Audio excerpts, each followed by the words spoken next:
The Creator centers all units of creation. It is the Creator's energy which is creating creation continually.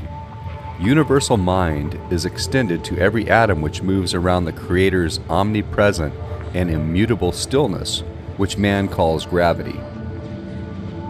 Our senses cannot acquire knowledge. They can only be informed of effects of motion, and they can be easily deceived. One only need to look at the moon as it races alongside of your car while you drive, or see the train tracks that meet on the horizon. Knowledge can only come through the mind. The Creator reveals itself through mind as the mind energy at the nucleus of every atom. All motion in the universe is the thinking mind of the Creator. The Creator's thinking is cyclic, but the energy source of the thinking is eternal.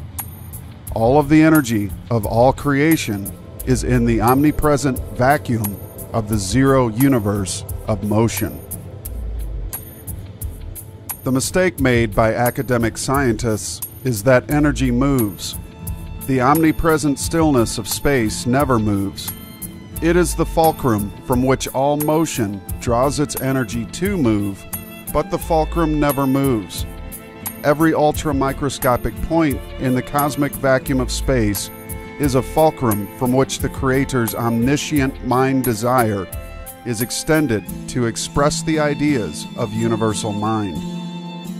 The Creator's mind desire is the only energy in the universe. Motion is only a lever which expresses the energy extended to it from the fulcrum. Electricity is the lever which simulates energy as an extension of the idea, which always remains in absolute rest.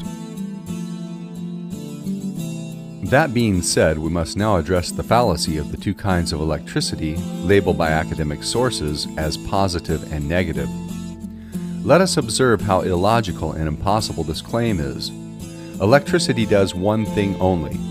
It divides an equilibrium into equal-sexed pairs of male and female, spiraling red and blue lights respectively. It then compresses them until they unite to create what man calls matter, which is an explosive condition around a still point of omnipresent gravity. It does not require two forces to compress anything. When any compressed condition is released, it returns to stillness without any force whatsoever.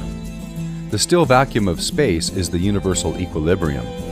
Any compression within space is an abnormal tension or strain from universal stillness and absolute cold. The still magnetic universe is without tension, strain, motion, curvature, or heat. All matter is compressed motion, and all compressed motion is explosive as it desires to return to the balance of universal rest.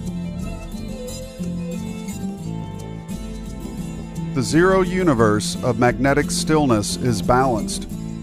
All created matter and motion eventually returns to the normal still condition of space, which is the cause of all effect and the source of all energy.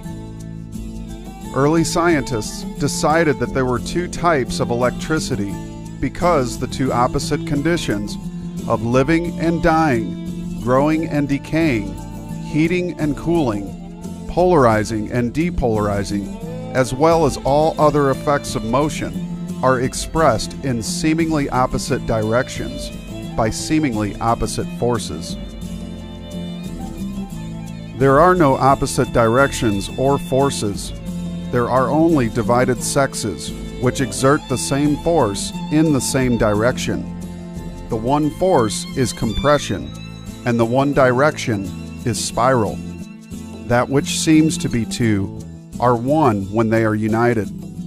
They could not unite if they were pursuing opposite directions, nor could they be one if they were opposites. Academic scientists did not account for the fact that motion is a cosmic abnormality, which is caused by a disturbance in universal stillness. The normal condition of the universe is a state of motionless rest. All motion is a created effect which emerges from rest and returns to it. Imagine a quiet pool of water into which a stone has been thrown. The normal quiet state of the pool has been disturbed by a force. The normal quiet state of the pool will return to rest and requires no opposite force to do so. The absurdity of Einstein's fallacious E=mc² equation becomes laughable in the face of cosmic truth. This very odd and disheveled fellow told us that nothing can travel faster than the speed of light. Then he multiplies the speed of light times itself in this strange, mathematical garble he plagiarized and took credit for. One must immediately ask, what is traveling at 186,000 miles per second times 186,000 miles per second? Can you now see how the multitude of sensory-based groping of academic science, which is based on this bizarre mathematical drivel, has no relationship to reality whatsoever? Energy is not a product of matter, as is believed by the legions of students who pass through the systems of academic science. Energy comes from the fulcrum of stillness, which is unknown to academicians, being that their senses cannot perceive it and reduce it to tangible units which they can quantify and qualify in their system of taxonomical classifications, which they refer to as knowledge. This is not knowledge. It is a system of accounting, since knowledge can only be attained from the mind and not the senses, which are so easily deceived. Once again, we must reiterate that the biggest mistake made by academicians was removing the Creator from its creation. If not for the immense closed-mindedness exhibited by the indoctrinated scientist for a creator, the false science taught in academia would never have had a foundation to build its many sandcastles upon. Unfortunately, the media promotes these so-called super geniuses and their disproved theories as truth, causing many students who truly desire to know the universe in which they live to become docile followers who worship and idolize these academicians and memorize by rote their false theories.